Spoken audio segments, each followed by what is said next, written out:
Find the equation of normal to the curve 3x square minus y square equal to 8 parallel to the line x plus 3y equal to 4। ठीक है, सो हम लोग को equation of normal निकालना है इस curve पर जो कि पैरेलल हो इस लाइन पर। ठीक है, सो हम लोग याद रखिए नॉर्मल का इक्वेशन निकालना है। ठीक है, सो क्या करेंगे, इसको सबसे पहले dy बाई डी एक्स निकालिए।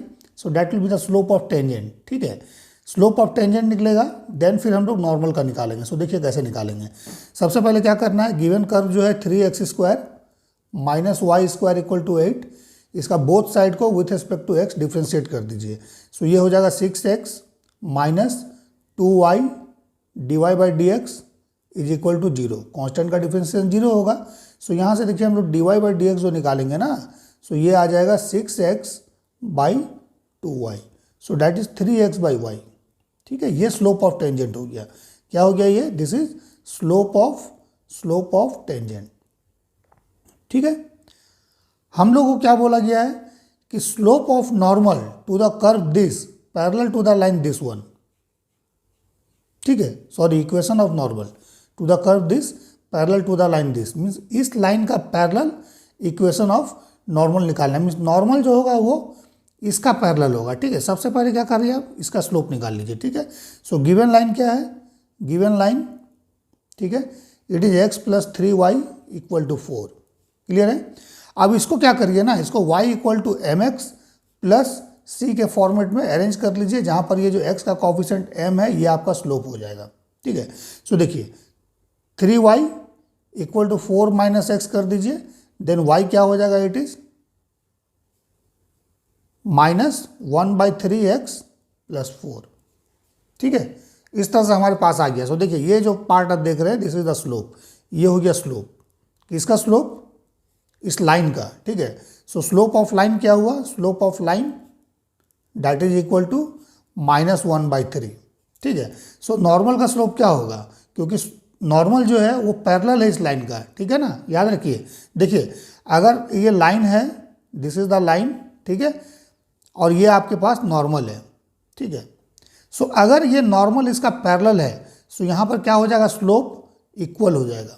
क्यों इक्वल हो जाएगा, क्योंकि ये नॉर्मल इसका पैरेलल है। ठीक है, सो पैरेलल लाइन में क्या होगा, दो पैरेलल लाइन का स्लोप इक्वल होता है, इसलिए नॉर्मल का स्लोप इसके बराबर हो जाएगा। सो यहाँ पर स्लोप ऑफ नॉर्मल जो हो जाएगा ना, डैट इज इक्वल टू -1/3, क्योंकि ये नॉर्मल जो है इस लाइन का पैरेलल है। लेकिन अगर जाके बोला जाता है नहीं परपेंडिकुलर है, अगर मान लीजिए लाइन ऐसा रहता, ठीक है, और नॉर्मल इस पर इस तरह से परपेंडिकुलर रहता नॉर्मल। ठीक है ना, सो अगर लाइन का स्लोप मान लीजिए हम लोगों ने m निकाला था -1/3, ठीक है, सो इस केस में क्या हो जाता है, ये वाला जो नॉर्मल का स्लोप है, ये इसका स्लोप हम लोग लिखते हैं अगर, सो कैसे लिखते हैं, -1/3। ठीक है, मीन्स इस तरह से दो लाइन अगर परपेंडिकुलर है m1 m2, सो इसका स्लोप का प्रोडक्ट -1 होगा। सो एक अगर पता है तो दूसरा क्या हो जाएगा, -1/m2।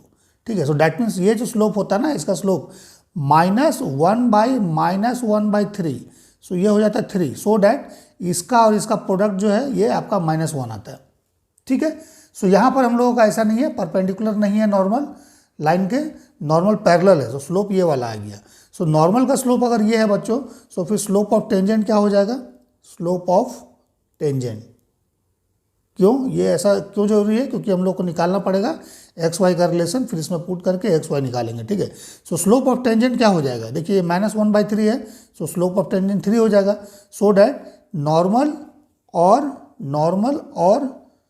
टेंजेंट के स्लोप का प्रोडक्ट -1 होना चाहिए, जैसे कि अभी हमने यहाँ पे बताया कंडीशन। ठीक है, स्ट्रेट लाइन का है, दो लाइन अगर परपेंडिकुलर होगा तो स्लोप का प्रोडक्ट -1 होगा। सो अगर नॉर्मल का -1/3 है, ठीक है, सो टेंजेंट का क्या हो गया, 3 हो गया। सो डैट ये दोनों आपस में परपेंडिकुलर है। ठीक है, क्लियर है। सो अब क्या करिए, ये हमारे पास 3 आ गया। सो स्लोप हम लोगों ने dy बाई डी एक्स क्या निकाला, 3x बाई वाई।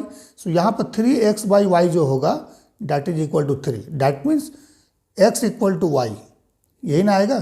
अब ये x इक्वल टू वाई जो सेकेंड हमारे पास बन गया, इसको क्या कीजिए, इसमें पुट कर दीजिए। ठीक है, let's say this is third, इसको 1 मानना चाहिए था, कोई बात नहीं। ठीक है, सो इसको आप इसमें पुट कर दीजिए। सो कर्व का इक्वेशन क्या है, curve is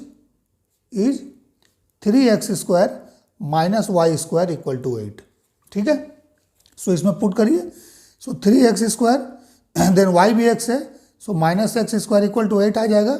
that means 2x² equal to 8 हो गया, so x² equal to 4, so x का वैल्यू क्या हो जाएगा, इट इज +-2, ठीक है। सो x का वैल्यू हमारे पास आ गया +-2, ठीक है। सो अगर x 2 होगा, सो x इक्वल टू वाई है, सो y भी क्या हो जाएगा, 2 हो जाएगा। अगर x इक्वल टू -2 होगा, सो y भी क्या होगा, -2 हो जाएगा, ठीक है। सो पॉइंट्स हमारे पास 2 आ जाएगा। सो पॉइंट्स आर, ठीक है, दिस इज 2,2 एंड सेकेंड हो जाएगा -2, ठीक है। ये 2 सेट ऑफ पॉइंट हमारे पास आएगा जिस पर कि नॉर्मल पॉसिबल है, ठीक है ना। सो पॉइंट निकल गया, लेकिन निकालना क्या था, अच्छा अगर अभी अब मान लीजिए टेंजेंट का इक्वेशन निकालने बोलता है, ठीक है। सो हम लोग क्या करते हैं, इस स्लोप को यूज करते हैं टेंजेंट का और इस पॉइंट को यूज करते हैं, बट अभी नॉर्मल का निकालने बोला गया है। सो हम लोग क्या करेंगे, सबसे पहले इस पॉइंट को लेंगे, ठीक है, और स्लोप नॉर्मल का इसको लेंगे, देन फिर सेकंड इस पॉइंट को लेंगे, फिर इस नॉर्मल का स्लोप को लेंगे, ठीक है। So first equation of normal क्या होगा, मैं निकाल देता हूं। इस तरह से हम लोग लिखेंगे y माइनस y1, इक्वेशन क्या होगा, y minus y1 equal to m x minus x1, ये इक्वेशन हो जाएगा ना, ठीक है, ठीक है। सो इस पर पुट कर देना है, सो y minus y1 this slope x minus x1, ठीक है। इसको सॉल्व कर दीजिएगा, ये आपका निकल जाएगा। सेकेंड जो आएगा आपका इक्वेशन, नॉर्मल एट -2, ठीक है। सो इस पॉइंट पर जब निकालेंगे, सो y माइनस y1, सो ये वाला वैल्यू -2 हो जाएगा, ठीक है। So that is +2 equal to -1/3, then x minus x1, so ये आपका माइनस है, सो यहाँ फिर +2 हो जाएगा, ठीक है। अब इसको सॉल्व कर देंगे, ये सेकंड इक्वेशन आ जाएगा, ठीक है, ठीक है। So these are the 2 equation, first ये हो जाएगा, सेकंड ये हो जाएगा।